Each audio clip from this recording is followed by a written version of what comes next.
Hello, everyone. Hi, I'm Camellia. I am a psychiatric mental health nurse practitioner, also known as a PMHNP. I'm also a nursing and mental health enthusiast. And today I'm actually getting on to continue our series on obtaining or performing a psychiatric interview. I've done, I think this is video 4. I did an introduction video. I also talked about the obtaining history for psychiatric history for the patient, for a patient's family was the last video. And today what I want to do is spend a fair amount of time in discussing the patient's medical history. So we've talked about quite a few things. And again, I'm endeavoring to sort of chunk this information so that over time we can put this all together and I can put this all together. But really the goal here is to continue to give you guys a trajectory of from start to finish of how I get through a psychiatric interview with a patient, particularly with meeting them for the first time. So this part that I'm going to discuss today regarding patients' physical health or their medical history is very, very important. And I'm actually going to spend more time here. This is where I do spend more time with patients because just in my experience, I have found that it's very, very important. And this is how we can really look at the big picture for the patient, understand some of the source of what may be going on, what could be contributing to what you're seeing in the office. And it's very important in terms of treatment. So when a patient comes in with this part of the interview, what I typically start with is I'll have patients to tell me about your physical health. And many times patients will, start listing things that they've been diagnosed with or that they're being treated for. Another way that I'll typically word this question is by saying, is there anything that you're followed by a general practitioner,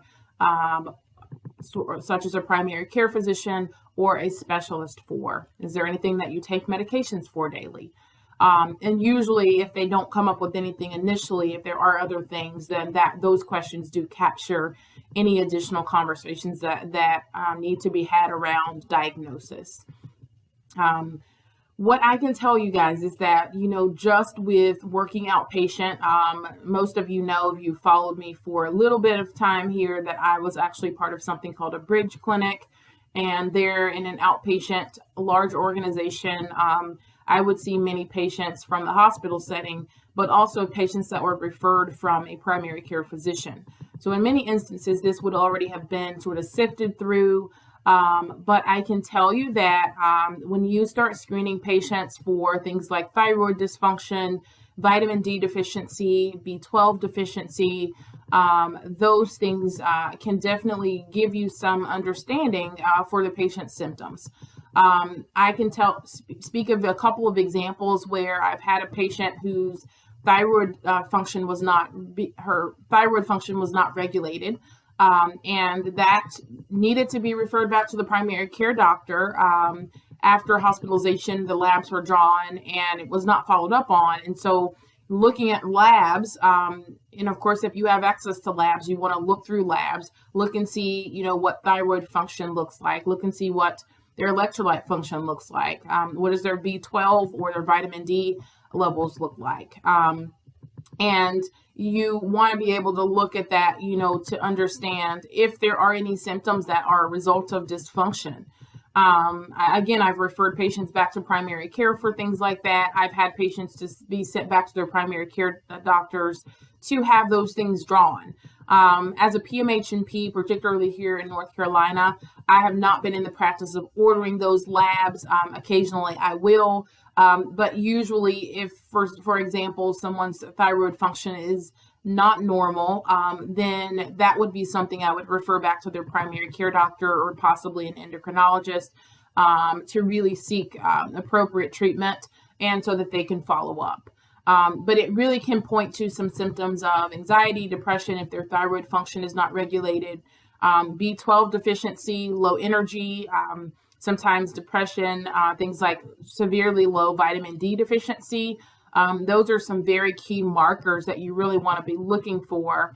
If you don't have access to those labs and you are concerned and maybe a patient has not seen a primary care doctor in a while, that can also be very helpful information. So I would say, this is a point where I typically refer patients to primary care physicians or back to their general practitioners. A patient may come to you and they may already have a diagnosis of hypo or hyperthyroidism or low vitamin D deficiency, where they're also being treated already, or sometimes they haven't had labs in a while. And so you really want to get a clear understanding of when were labs last drawn, and what were they, and also when do you anticipate that you'll get these drawn again, particularly if the symptoms start to resurface around anxiety or depression. Also, we want to look at medications. So medications that patients may be taking, you want to get a clear understanding of their physical health medications, of course, for interaction purposes, but you also want to know, for the purpose of their physical health conditions that may point to things that may look like, symptoms of depression or symptomology for depression or anxiety. I'll give you guys an example. Medications like Lyrica there are some studies that have shown patients that have a side effect of depression. So you want to be looking at the correlation between what they're taking and possibly when they started, and get a really good history there with their medications. You also want to know patient allergies. And of course, this is important because patients may actually have allergies to medications, particularly psychotropic trials in the past. And you want to get, a pattern of those medications, because this may mean that you should not resume an SSRI, or you should not resume an SNRI, or maybe a patient has a hypersensitivity to a particular class of medications. Going back to physical health conditions, I do actually screen patients separately for things like seizures and head trauma. So I ask questions around, do you have a history of seizures? Why is that important? It's important because, of course, we are there at the anatomical part that seizures are managed, particularly if you're prescribing medications, but also with symptomology.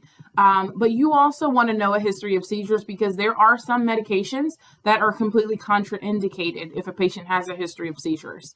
That one example of medications would be Wellbutrin or bupropion.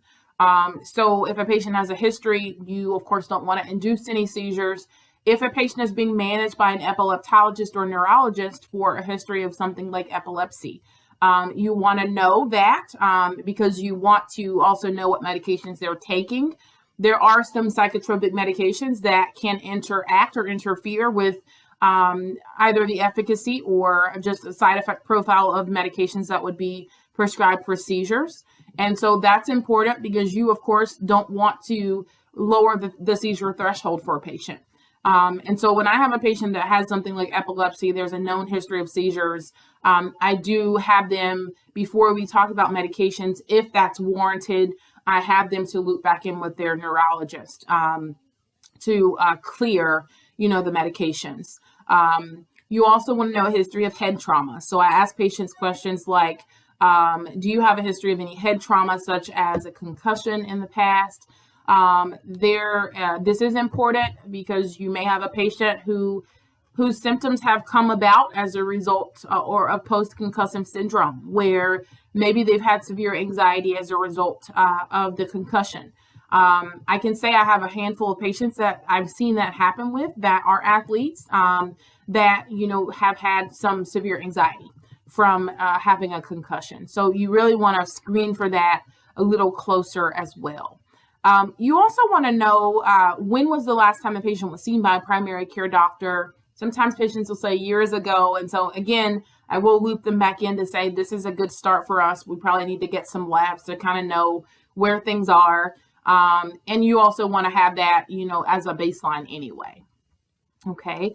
The last couple of things that I'll talk about are if you have a female patient, patients that are being prescribed any form of birth control. So I ask patients specifically, are you, using any form of birth control?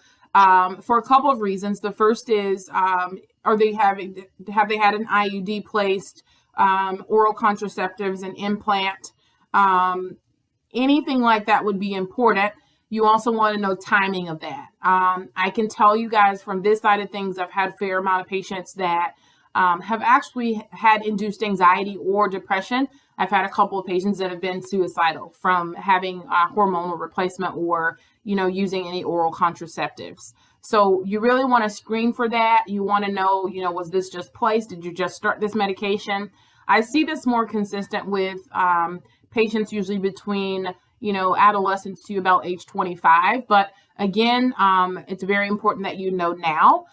You also want to screen based on the patient's age for any premenopausal symptoms or menopausal symptoms. Some of that can look like increased anxiety or depressive symptoms. And so you really want to get, again, a good history there. I also ask patients if they're planning on becoming pregnant anytime soon or what plans they have.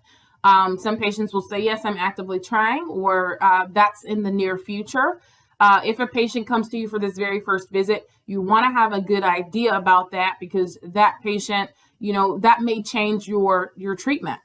There are just a couple of medications that we would typically prescribe for someone who is pregnant and or who is breastfeeding. So there are multiple medications that, are still prescribed, but we also have to weigh out the risk versus the benefit. So one, educating the patient on medications that could be helpful, making sure you know information around specific medications, usually, for example, SSRIs like sertraline or Prozac, but also knowing that, certain medications in a certain part of the pregnancy where the baby's growth rate increases, you really want to be sort of steering away from certain medications there. So you don't want to really set anyone up, if they don't really need to start medications, or if they are, needing to start medications, just a clear understanding and making sure that they're educated on the potential risks involved. You also, with that said, when you're thinking about, pregnancy and talking through that, you need to loop in the OBGYN. I have a really good practice with doing that. Most OBGYNs will start here. They'll go ahead and start medications. But really, I think about, what are the risks versus the benefits of us starting medications right now? And I do have patients to consider that. There are times that they need to sort of sit on that and think about it. So I do allow patients that space to consider whether, we do need to start right now. And does, is my overall function impacted so significantly that, I'm just not able to function daily, or I'm not able to care for my children. You really have to sift through that with patients. And again, it's good practice to loop back in your OBGYN or the patient's OBGYN for collaboration. So this is an area, guys, where collaboration is not going to go away. It's highly important. And if you have a means of communicating, of course, upon the patient's consent with the OBGYN, with the primary care physician, with a specialist such as a neurologist, you really want to be in the habit of having a means to do that. I know this video is slightly longer, but again, with good reason, the importance of, really sifting through medical history, physical health, and why that's important. I'm hopeful that this was helpful for someone, but if you guys have questions, maybe you found a different way that you ask questions to patients, let me know. Just, of course, as I always say, engage here, ask questions, comments, whatever you found to be helpful. And I will see you guys in the next video.